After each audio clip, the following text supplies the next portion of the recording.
Okay, I see that people are joining us. So I'm very excited and happy to be hosting this session today, one of our AMA sessions or Ask Me Anything sessions. My name is Mariam. I am a talent partner with Jumpstart Refugee Talent with our client engagement team, and we have the pleasure of having two wonderful HR professionals in today's event, and I'm going to quickly read their bios. Katarina and Diane, thank you so much for your presence today. And then I will have a couple of, actually more, 3-4 questions that I will be asking you.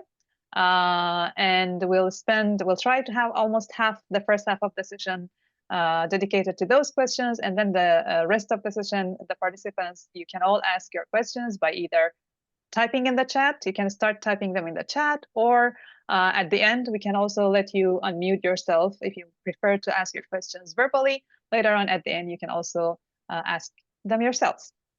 So we are again privileged to have two professionals from the HRPA Association, which stands for Human Resources Professionals Association. And our first guest on my screen on the right is Diane. Diane Biesinger. Am I saying your last name right? Yes? Perfectly. Okay, Thank great. you. Diane Biesinger is a seasoned HR leader who brings warmth, strategy, and a strong people-first approach to her work at HRPA. She champions IDEA, which stands for Inclusion, Diversity, Equity, and Accessibility in all aspects of the employee's experience. And she also co-leads HRPA's Transformative Recruitment Certificate Program. She herself is a certified CHRP and has advanced initiatives in inclusive hiring, executive compensation, and workplace culture, helping HRPA earn recognition as a great place to work for 7 consecutive years. That's impressive. And here is Kat. Do you go by Kat? Can I call you Kat? Yes, Okay. please. Great. Katarina Robertson, or Kat, is the People Orientations Manager at the Human Resources Professional Association, where she leads all facets of internal HR operations, from compensation and benefits to recruitment and selection, health and safety, and more. With over 7 years of experience in HR, spanning construction, public sector, and non-for-profit, Kat holds a CHRP designation and is known for being hands-on, collaborative, and deeply committed to employee well-being. Again, thank you very much. And if you have no comments or no further introductions you would like to add to your introductions and bios, I'm going to start the questions. Amazing. Thank you. Okay, great.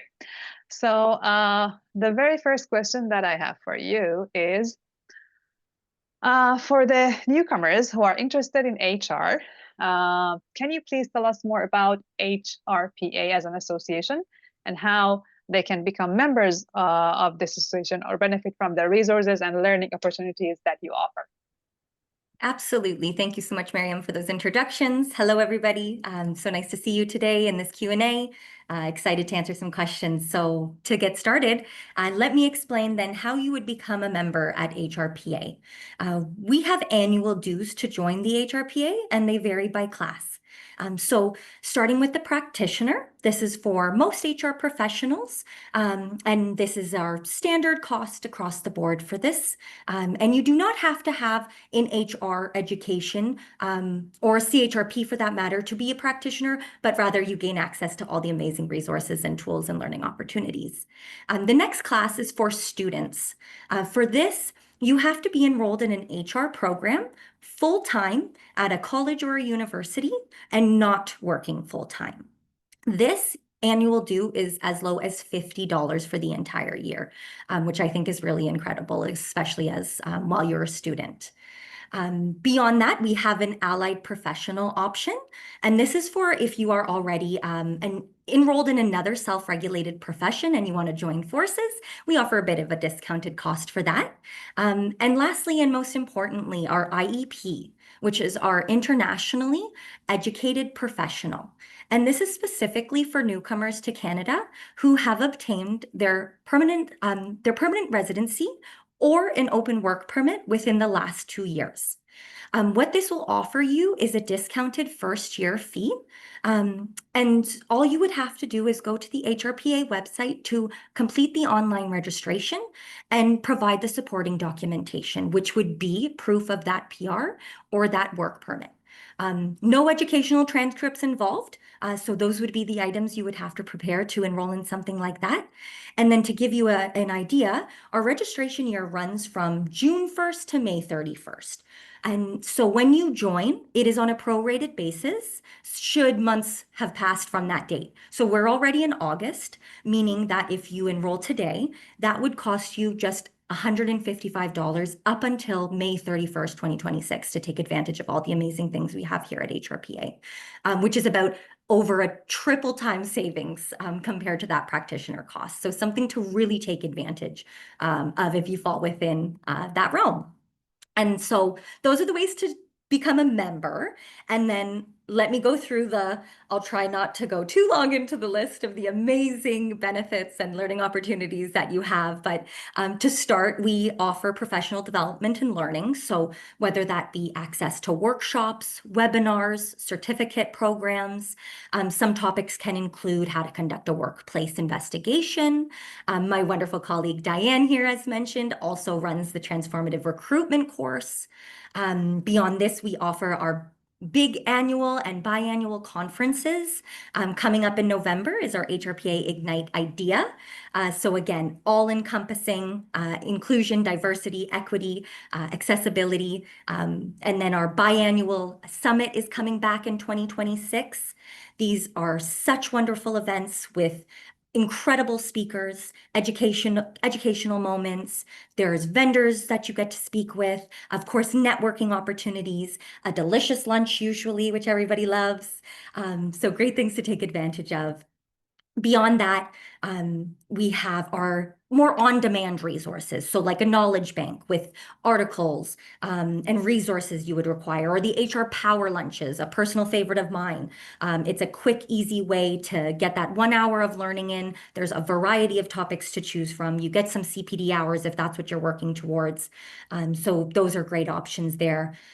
Beyond that, there's the community and networking opportunities, which are, of course, everything I just mentioned, but included is mentorship opportunities, discussion groups. There are HRPA student coffee chats.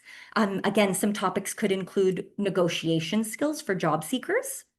And then we have a community of practice forum. Again, another personal favorite of mine. This is where any and all of the members can communicate on one forum to ask questions and get answers. So maybe you're looking to confirm updated legislation that's coming into force, or you're looking for a checklist for the Joint Health and Safety Committee, or you're simply in a situation and you need some guidance because maybe you're the only HR representative at the company. You put in your question, you get numerous advice, guidance, people suggesting they give you a call to help. So again, a wonderful resource, especially at my previous workplace where I was working as the sole HR representative as a free contact for help. Moving on to our higher authority job board, again, a really important one. This our members only have access to, and it's exclusive just for HR roles in Ontario. So you're not skimming through pages and pages of a job board trying to find the right fit for you.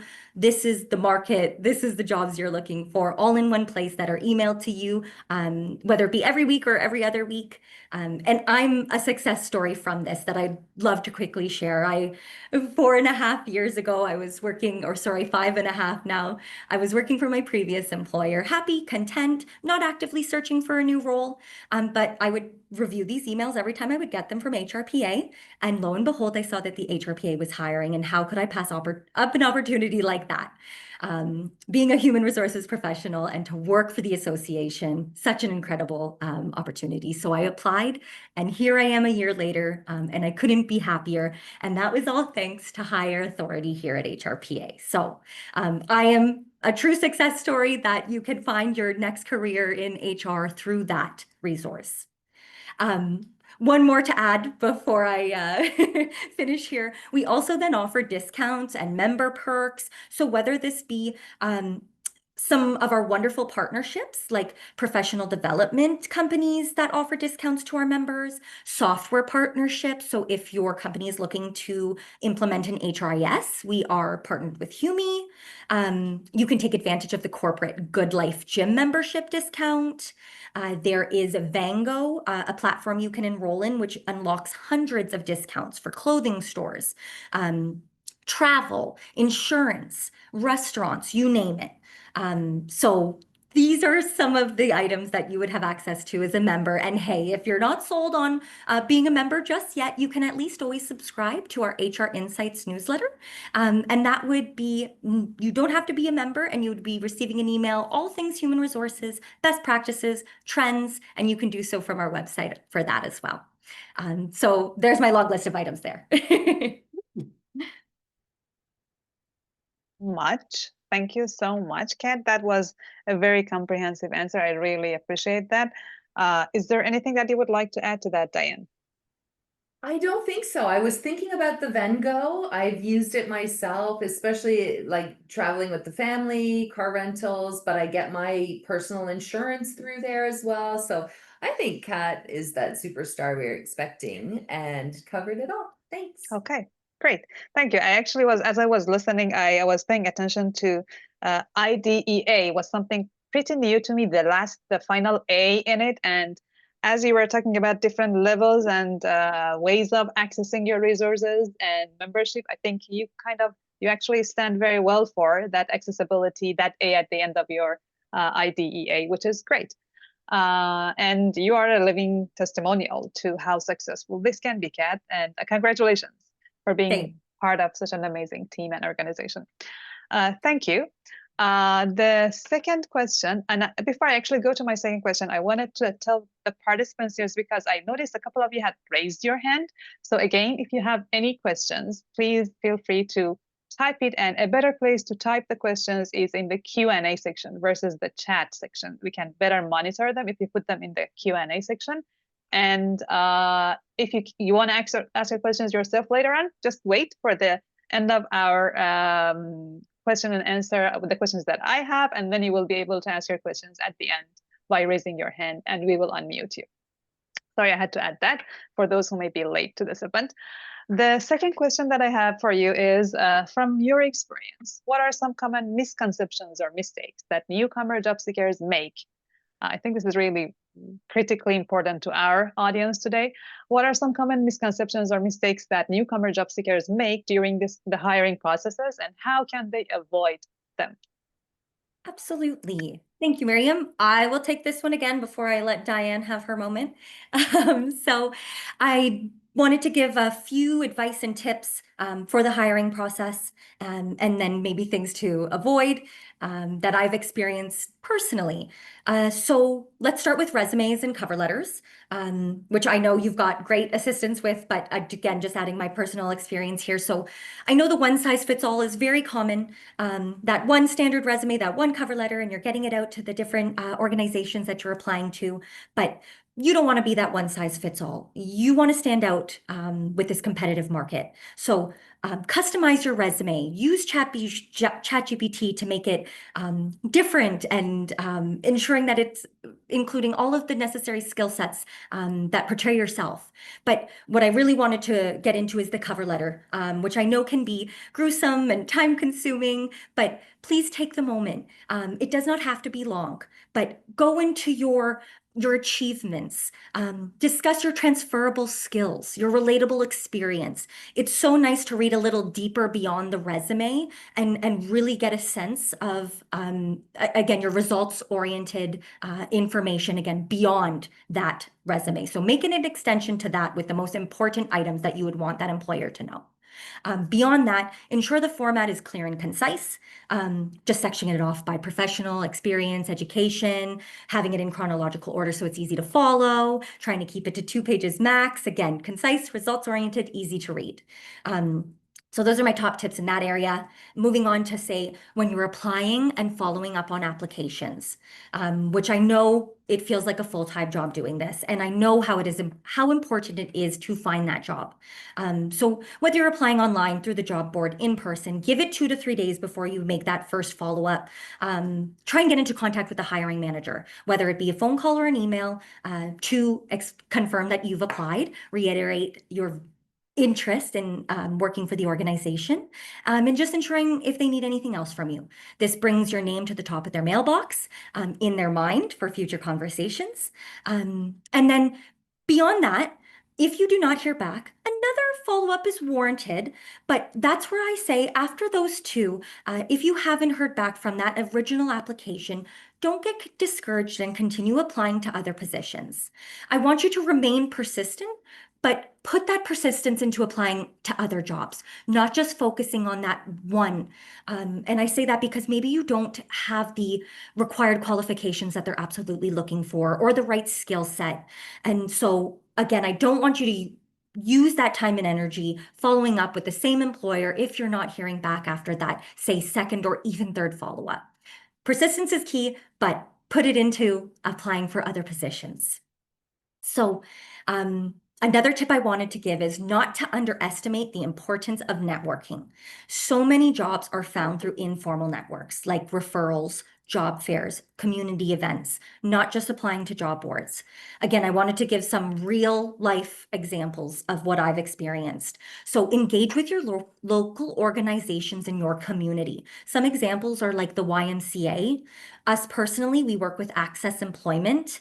At my previous employer, I worked with Caledon Community Services. Not only will they help you find employment, they'll also help you with the items you need to find employment. Like if you are looking to apply for a job, you're new to Canada, you transitioned your license to the G2 in Ontario, but you need a G license because the role you're applying to requires travel.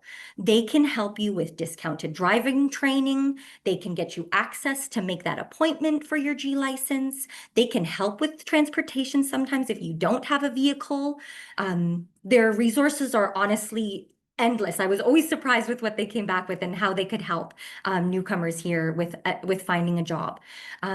So again, this real-time story, we were looking for an admin assistant. I knew the Caledon Community Services was hosting a job fair. I set up a booth. I received almost 100 resumes. We didn't even have to post on the job board. We found our candidate through that job fair because of this community service event.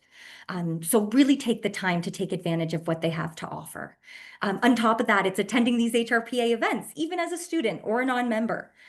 Connect with people using the LinkedIn QR code function. You don't know how many LinkedIn connections I just made at the past 2 HRPA events previously this year. And on top of that, again, one more story here with, we were looking to hire a talent acquisition specialist last year here at the HRPA, and we needed a quick turnaround. We needed qualified candidates. So who did we look to? We thought about Access Employment. We thought about the transformative recruitment course that Diane teaches. Who is more focused and specialized on that subject than somebody who just completed this program? So we interviewed students and we ended up hiring somebody from there. So you never know when that networking opportunity is going to turn into a real-time career, so never pass it up. And then lastly, I just want to say during the interview, don't forget to ask questions. It shows that you are engaged. And if you don't, sometimes it can come off as a lack of interest potentially. And I hear you though. I remember in my first interviews, you're nervous, you've done your part, you just want to run out of there when they say, do you have any other questions? No, thank you, I'm leaving. But instead, come prepared. Think about 2 to 3 questions in advance that you can ask at the end of that session, whether it be about the team culture, their onboarding process, expectations within the first 90 days. This shows that you're prepared, interested, engaged, and you're not only helping yourself from the employer perspective, but you're learning about the organization too. And they're going to tell you things that hopefully you're aligned with and it's making you even more excited, but maybe you're going to learn something that you're like, that's not what I was really interested in. So the benefit is for yourself as well. And lastly, another tip for that, during the interview, maybe pick up on something and ask a question about that, whether they've explained a project to you or went over a policy. It really shows your active listening skills and how you can take something and bring it back to them. So that, I say, would be my advice for the hiring process and kind of some do's and don'ts. Beautiful, wonderful, Kat. These are all really helpful and practical tips and pieces of advice that you gave. And I love that you join every piece of advice you give with a story. Stories are so powerful in relating to our audience who may not believe what we preach, but when you share some practice examples, it makes it even much better. Thank you so much. Diane, do you want to add anything, or I can move to the next question? Just one quick add is whenever I've applied to jobs, what really has been important to me are the values and sort of behaviors that I'm looking for in an organization so that I know the fit is right for me or I can add to the culture there. And so I always do my research and find out those things about the organization, and then often will ask a pointed question like, one of your values is integrity. Can you tell me the last time that you witnessed that in the workplace or that you acted with integrity? And often the question is so disarming to the interviewer, and they say, oh, boy, I feel like I'm being interviewed now. And that's exactly how they should be feeling, because that's exactly what you should be doing as well. So just my little 2 cents there. Great. So Thank you. I love that. Yeah, be brave. Don't be afraid to ask questions, because yes. exactly, that's your chance. They are not testing you, you're also testing them. Yes. So it's a two-way avenue. Thank you for that. So our next question is about the beyond technical skills. What do you think that employers, in your experience, look for beyond technical skills? Many of our candidates, our clients at the Jumpstart Refugee Talent are experienced people, and they bring tons of technical skills with them to the table. But what do you think employers are looking for in addition to their technical skills when they're looking at their profiles, resumes, or they're interviewing them, particularly for clients like ours who do not have that Canadian experience? Yeah, I will take that one. Thank you so much for the question, and hello officially to everyone. So happy to be here and to see how we can make a difference for sure. That's a really important question, and I think this is where you really make the difference between yourself and the next candidate that they're interviewing. So some of the things to focus in on and what's sort of really important right now is strong communication skills. And I'm not talking about accent or no accent. Let's be clear with that. But can you get an idea across? Is it well thought out? Is there structure to your response? Are you clear? Are you kind? Are you respectful? Is it timely? Like, is it going on too long? Like sometimes I do, but so really important to have that strong foundation in communication. Because no matter from where you're coming from, that is a key skill in any business. So really think really along the lines of having a format, having a full thought out thought before you respond. So strong communication, teamwork and collaboration skills is absolutely essential. And we're seeing that more and more with companies having people return to work. And why are they returning to the workplace rather than working remotely? And it's for collaboration and teamwork. And that is something that has been missing, or organizations have difficulty building those skills and abilities within the organization when folks are not in person. It can be done, but it is more difficult. So making sure you're a team player, that you collaborate, that you can bring across stories on collaboration and how you impacted a team activity or project will be really important.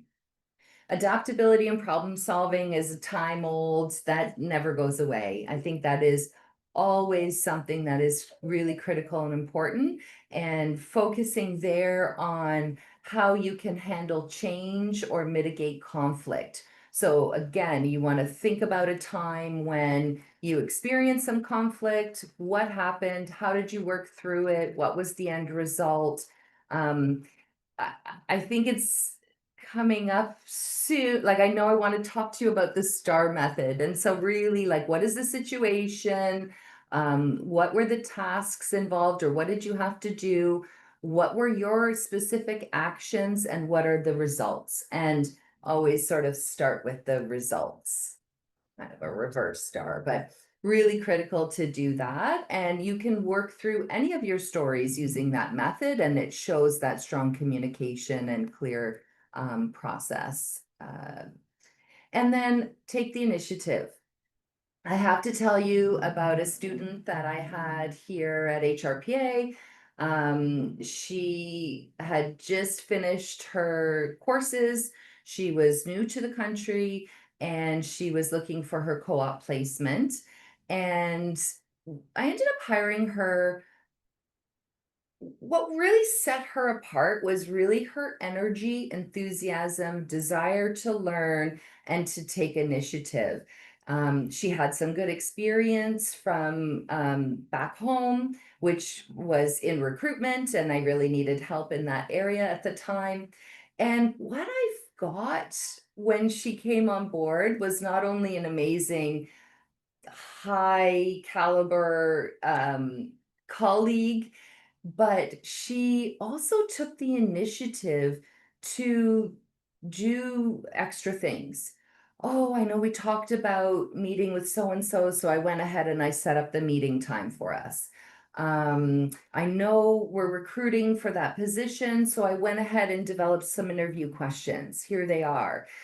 All of those things really bring value. So, like, how can you impact your colleagues in the workplace? How can you demonstrate that in an interview to a prospective employer? So, really key that you're able to take the initiative. People are looking for that, and in a delicate way that they don't feel like you're taking over, of course. And really take ownership of your tasks. And so again, if you can demonstrate that in an interview, that will be really helpful as well. And probably many of you have heard of the term emotional intelligence. So your own self-awareness, how empathetic you are, your ability to build trust. They are also sometimes called soft skills. But they're not soft skills. They're the critical components that set you apart from the next person that they're going to interview. So really important to say, to demonstrate that emotional intelligence throughout the conversation in the interview. And just to double click on that for a second, because we often find that soft skills are what makes someone thrive in the environment. It's really not just about what's on your resume. So really taking the time to articulate how you interact with others is really key. And bringing that curiosity and self-awareness and care to your work, and making sure you get that message across. Now, the without Canadian experience, I know that legislation dictates that employers can't ask for that any longer. And you are not required to state any which way whether you have Canadian experience or not. It should not be relevant to the role. But that piece of paper, I know, doesn't always mean that individuals' biases have changed.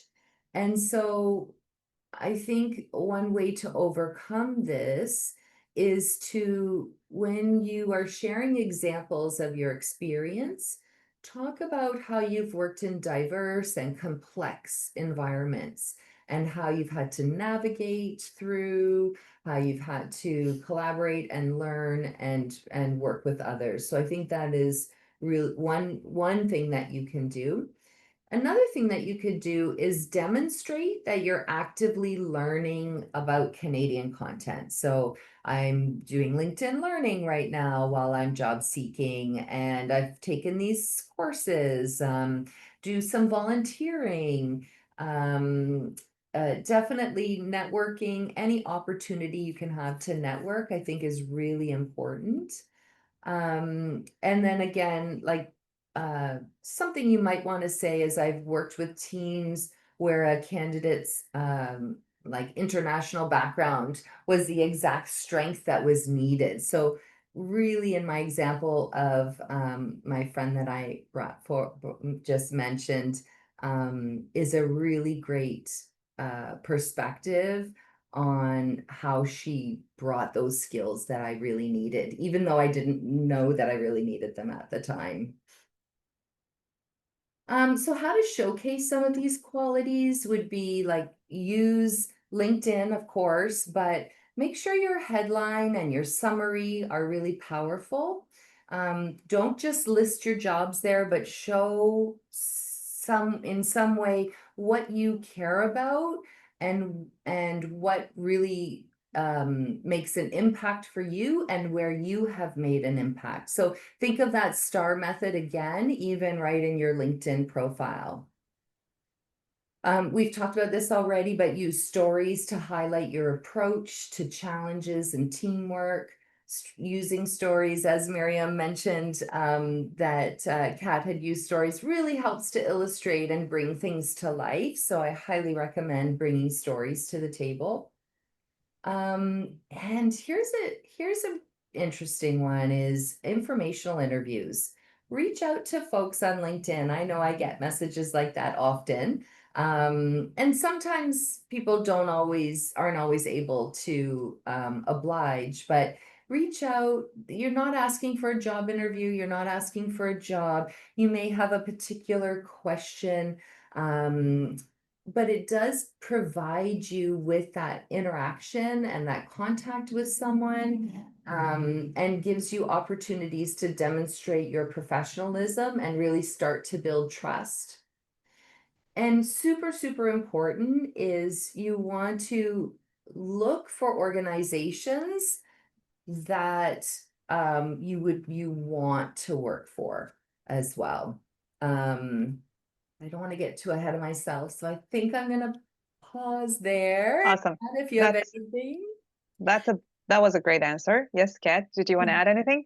No, I Good. think you covered all the skill Yes. sets that we're looking for right now. You did very beautifully. And I think you actually touched on the point in the next and last question that I have for you, which is about biases, the employer's biases. And yes, unfortunately, we still see employers who discriminate against newcomers, refugees, or the equity deserving communities that we have in Canada. So what do you think a job seeker can do to reduce that likelihood of being discriminated, or what should they actually do in response to that bias? What role does inclusive hiring play from your perspective as an HR person in supporting equitable access to employment for all? Yeah, that's a great question and so, so important, and one that really gets under my skin. So I'm happy to take the first pass at this question. We have to acknowledge that bias exists and that systemic barriers in recruitment exists. And so some of the ways that you can help to overcome this, it is not a you thing. Quite frankly, it is the employer's issue. But in order for you to make headway, it's great to try to be able to navigate that. So I've seen bias show up in subtle ways, like not being sure of how to interpret a candidate's background, which is really not fair. And it's why inclusive hiring needs to really be intentional. And sometimes employers will rely on the Canadian experience piece as a shortcut to trust. So trust is that element that you really want to try and build through the conversation. I mentioned a little bit before also on how to really demonstrate those skills that are important, and do so through storytelling and using that STAR method. But something that you can look for throughout the hiring process is pay attention in the interview to if the interview is structured or not. You can even ask questions about it. So, for example, does the interviewer start with, after the introductions and so, do they give you a format for what to expect through the interview, how it's going to go, when questions will be accepted, and what the next steps will be? And do they ask if accommodations are required? And how they ask if accommodations are required is another key piece. And so those start to give you clues about the environment, because how they behave in an interview will help to set the stage for you on what to expect when you get into that workplace. I do have a funny story. We hired this amazing woman here, and in the interview, it was a virtual interview. The interview, I was there, another, her director, and then the VP. And her child started crying in the interview, crying. And she kept kind of looking away. And we're like, are you okay? Like, go ahead and go see.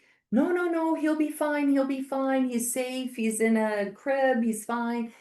And so we were like, okay, we continued to ask a couple questions, pausing to give her an opportunity to step in and say anything that might be needed. Still nothing.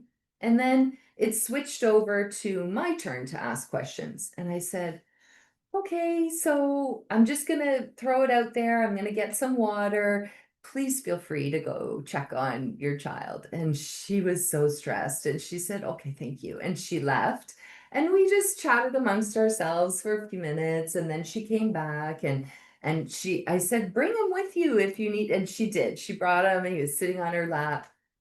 And the shock when we offered her the job, she thought, there's no way I'm getting this job. Like, all that interruption, and how am I going to manage my baby and the job, like all of that perspective. But I think we demonstrated to her what it would be like working here, and that there's care and concern and a human element. And so look for those clues in your interviews. And I know what it's like to be out of work. The longest stint that I was out of work was for a year. And I was getting pretty desperate to find a job. I needed to pay bills, kids, and all of that. So I know what that can feel like, and it's really hard. And well, I encourage you to resist the urge to take the first opportunity. If it's not right, but you're just needing to take a job, it's more impactful to you every day, and to the longevity of your employment, that you find what's right for you. So take the time to really do your research on the organization. If there's anyone you know that you can ask about the organization, or even connect with, like, sometimes companies on LinkedIn will list all of their employees. So find an employee that's, like, I don't know, in sales, or like not the hiring manager potentially, and not the HR person, but just someone else to just like have that informational discussion about the company with them, to try and get that sense of if it's the right place for you. So I'm going on really long. Um, uh, Bias aware job postings. So read the job posting thoroughly. What you're looking for is plain language, inclusive benefits, maybe a statement around inclusion, accessibility, equity. Maybe you're looking for a statement around accommodation. Like, you can get to know what a company values by how the job postings are worded. So hone in on what you're looking for. If you're someone that really just you want to work independently, quietly, then maybe some of those things aren't as critical to you, but know what your needs are and the type of environment that you feel that you thrive in, and look for clues for that and do your research and see and apply in a way that's really I'm losing the word, but like really hone in on what you're looking for. And let's see. Oh, okay. So this is really key as well for you, is to know your rights. And I'm sure Jumpstart really prepares you well. And but just really know that if you're asked questions in an interview around refugee status or work permit or things like that, you do not need to answer those questions. That is a question that can be asked after they've offered you the job. So know your rights and know how to politely sidestep the question. So you might say something like, while I don't have Canadian experience yet, I've led complex projects in your country, and I'm excited to bring those skills here. You could also redirect the question and really try to not answer it. If you're really not feeling the interview, then flat out say, I don't think that's appropriate at this stage of the interview process. And it's totally within your rights to say that. And sadly, hopefully it'll make that better for the next person once that employer thinks about that question. Yeah, absolutely. And look for employers also when you're searching their site that partner with organizations like Jumpstart or Fair Chances Coalition or Access, or different organizations that you know are there to support newcomers or students or folks just entering the workforce in Canada. I guess, yeah, one of the ways to redirect the conversation when they ask about where are you from or do you have Canadian experience, gently redirect and try to talk about skills and strengths. And if they keep pressing on that, maybe there are other red flags that point you to that's not the right organization for you to be at. I know that's easier said than done when you're looking for work and you need to find work, because I felt that myself. And things, I guess, can be temporary, but I really encourage you to hold out for the one that's right for you. And the biggest thing here is your story is your strength. You bring grit, adaptability, community mindedness, and those are critical core strengths in business. What we found as a result of one of the results of the pandemic is that being a human and still being effective in your workplace is a really critical skill that can set you apart. So when you demonstrate these human qualities or talk about them, they see that real person on the other side. So I definitely recommend you include that as well. I think I covered.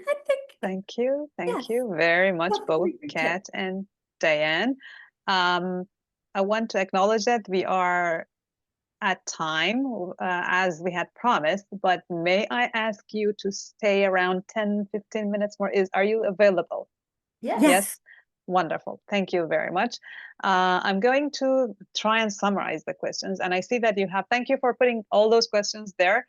Some of the questions you have asked are very personal and specific to your own situation. So I'm not going to ask those questions, but I wanted all of you to know that we have that kind of support, more personal, specific at Jumpstart. So reach out to us after this event. We will arrange some one-on-one conversations with you. But I'm going to ask those more general questions. I think this is a question from both Hamza and Daniela. If they are in other provinces, can they still attend your training and use your certification and membership, or they need to be relocated? You start? Okay. So, yeah, we're sitting in the same room, but we couldn't get you all up on the screen together. So we are actually sitting together. But yes, so the courses, anytime you learn anything, it stays with you, it impacts you, it changes things, it gives you those skills. So you're not at a loss for attending those, and many of them are virtual. So I would encourage you to make use of those. Our designations here, so if you became a practicing member, are not recognized outside the province at this stage. I will say that we are working closely with CPHR, who is the national body. We used to all be joined together, and it's a long story, but we are working on bridging that relationship now. And you'll see coming up, I think it's in November, is HR Exchange Conference, and it's in conjunction with CPHR and HRPA together. So I think we're heading down a road that will help to recognize things more fluidly amongst the provinces. But at this time, like I have my CHRP designation, and it would not be recognized in Manitoba, for example. And what I would just simply add is I was actually speaking to someone just recently who's out in Newfoundland asking the same question. And exactly, it seems that she is going to be interested to become a member. As Diane mentioned, the learnings are really, most of them are across the board, of course, unless it's about Ontario legislation related items. But she mentioned that she wants to do it because just in case there's some HR remote work available, and she's able to find a job in Ontario, but working remotely in Newfoundland. Or if she does then choose to come back to Ontario because she was originally from there. So again, just an example of why you can do that and across the province and how. Great, thank you. You talked about this Access Employment HR Bridging Program, and someone has asked Marina that it is not apparently offered any longer. Is there any other agency that you know that can help getting ready for a similar program? No, Access just lost the funding with many that has happened to. It's so disappointing. I don't off the top of my head, yeah. I don't. I will say take any opportunity to network. And so even if you're not in Ontario, there are other HR associations. Go to the events, take those opportunities to network. That is always helpful, and ask those types of questions to the people that you meet. It's a little more disarming when they know that you're asking a question around connectivity versus what openings you have at right when you're meeting someone. Great, thank you. This is actually, I think, a good question, and I'm going to expand a little on that. It's about the relationship between AI and every industry, including HR. In your organization and training opportunities, is there any training or certificate which focuses on or includes AI for HR professionals? Absolutely. We are taking it all in as well. We really support this AI. And again, I mentioned ChatGPT. We have an enterprise version here. So we are really concentrating on building that skill within our employees and how we can use it to be more productive, what prompts to use to, again, make it more functional to exactly what you're doing in that department. And so, yes, we offer webinars discussing the topic. We offer training on the topic. Again, take a look at the resources. We absolutely support that type of professional learning and development. If you want to add anything more specific. Yeah, it's I think we need to embrace it. The sooner we embrace it, it's not going away. so we need to be careful. We need to always have a human eye to check after and make sure it's your voice, it's what you want to say, it's the truth. Ask for sources. Always, always, always ask for sources. I have an example of I wanted a quote from a female CEO who recognizes the benefit of bringing students into the workplace. And so I asked ChatGPT. We have the enterprise version, which is the lockdown private version, which is key. And so I asked ChatGPT to give me a quote for this. And it gave me a quote, and it quoted, I want to say like a Meta leader, Facebook. It was about a year ago. And I was like, great, this is a great quote. And so then I just got a little suspicious, and I said, when did she say this? And the answer was, I summarized it from a talk that she gave. So it was not a quote that Not I a quote. would use. Hmm. Yeah. So always double check, always really verify and check those sources, because even if it does provide you sources, are they good sources too, and well-respected sources? So you want to ask for that. But I think like I've put in a grow series here at the office where it's a once a month professional development and wellness, 1 hour lunchtime sort of thing. And at a really busy time, I was able to prepare a program for that with the help of my friend ChatGPT. So I think there are the benefits outweigh the risks, I think. But again, you need to be really thoughtful and intentional and double check and read it over and all of that. And to quickly add a tip after this session, go on ChatGPT. It is free. Type in what employers in Ontario value idea or are currently focusing on diversity. See what list of employers appear, go to their website, see their opportunities, and apply to those jobs. That's the Wonderful. homework for you. Yep. I am getting more and more in awe of ChatGPT day by day as I use it. And yes, it's important what to give ChatGPT to get the right answer. That was a great prompt, Kat. Thank you for that. We probably have time for 2 more questions, and I think one is a very quick one. Is there any co-op program available in HRPA?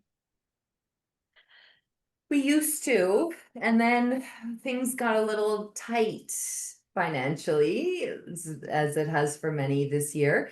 And so when we did the co-op program, it was myself and my leader, and then we would have a student in, and then my savior Kat came along, and we were able to hire her full time. So we paused that for now, but it may be something that we reignite in the new year in 2026, because we really want to give back to the community and offer something like that. We are a very small organization with only about 60 people here, and the HR department is us and our leader. So even if we bring back the program, it would likely be for 1 spot, maybe 2 on a quarterly basis. And to quickly add, not to say we don't hire co-ops, just that we don't have our own specific HRPA co-op at this time. We just finished a co-op with George Brown for our business development in marketing. But that's to say, take the co-op opportunity. It's going to get your foot in the door with an employer to build that relationship and then potentially get a full-time permanent offer at the end, or again, be thought of to return if they're looking for somebody. So just to add that. Great, thank you. I want to let one of our participants, we have 2 who have raised their hand here. Hugo, you can now speak and ask your question. Please be quick and concise. We don't have much time left. Hugo, if you can hear me, you can now unmute your device and ask your question.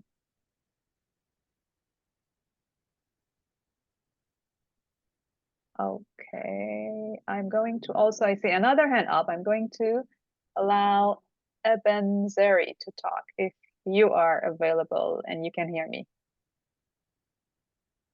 Ebenzeri, are you there?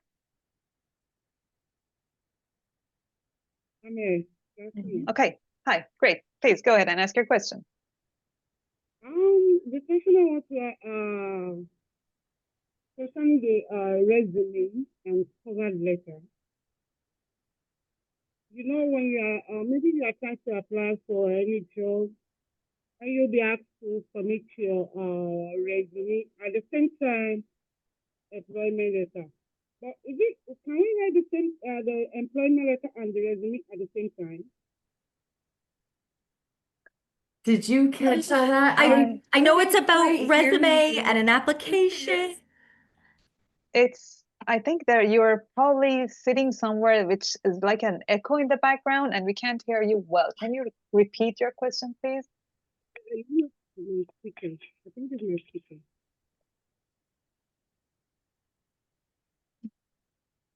Both of us. We're ready. Are you there, Ebenzeri? Do you want to repeat your question? Can you hear me now? Much better. Yeah, it's my speaker. I'm sorry. I was using speaker before.